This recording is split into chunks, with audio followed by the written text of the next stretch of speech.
Taking instant noodles helps you satisfy your appetite within minutes. It is tasty, isn't it? Yes, it is. It feels great, especially when you are out of time or short of time. But if you get too much dependent on instant noodles, there is something bad waiting. Researchers have said that instant noodles, for sure, take toll on your health.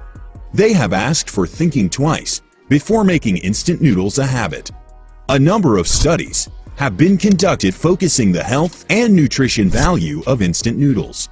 Dr. Braden Kuo of Massachusetts General Hospital used a pill-sized camera to observe what happens inside your stomach and digestive tract after you take instant noodles. It is found that even after 2 hours, they remain remarkably intact, and it is potentially a bad news for instant noodles takers. According to a study published earlier in the Washington Post, though instant noodles is a convenient and delicious food, there could be an increased risk for metabolic syndrome, which eventually leads to heart disease, as it is high in sodium and unhealthy saturated fat and glycemic loads. So, you have something to worry about if you regularly take instant noodles. Medical scientists opine that instant noodles is also high in salt, and we all are already well aware of the fact that high salt is bad for our health.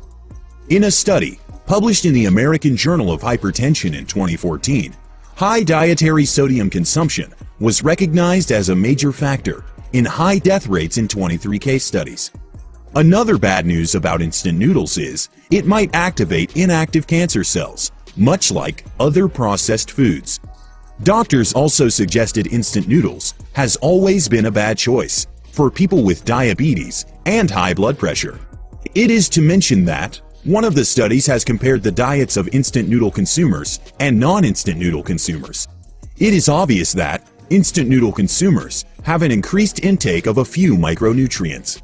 Instead, they have a significantly decreased intake of protein, calcium, vitamin C, phosphorus, iron, niacin, and vitamin A. In addition, we might have heard about monosodium glutamate, MSG. MSG, to some extent, is present in instant noodles. It leads to weight gain in individuals if it is consumed for a long time. Also, MSG is usually called as a safe additive, but it is still debatable. If you still want to have instant noodles occasionally, then there are ways to make it healthier. For example, instant noodles made from whole grains can increase fiber content and boost feelings of fullness. Lower sodium instant noodles are also available and can help bring down your sodium intake for the day. Moreover, throwing in some vegetables and a good source of protein can enhance the nutrition profile of your instant noodle dinner. To be frank, if you can afford it, you should not take instant noodles on a regular basis. It takes such a toll on your health, which eventually push you and your health to danger zone. Processed items, like instant noodles, should be consumed occasionally and should never replace actual meals. To cut it short, it should precisely be said that instant noodles is not good for your health. It is the time you should seriously try to get out of the habit of taking instant noodles. All the research reports mentioned earlier are indicative and suggestive of the fact that instant noodles should not be taken regularly. So, are you going to try instant noodles or not? It's your time to decide.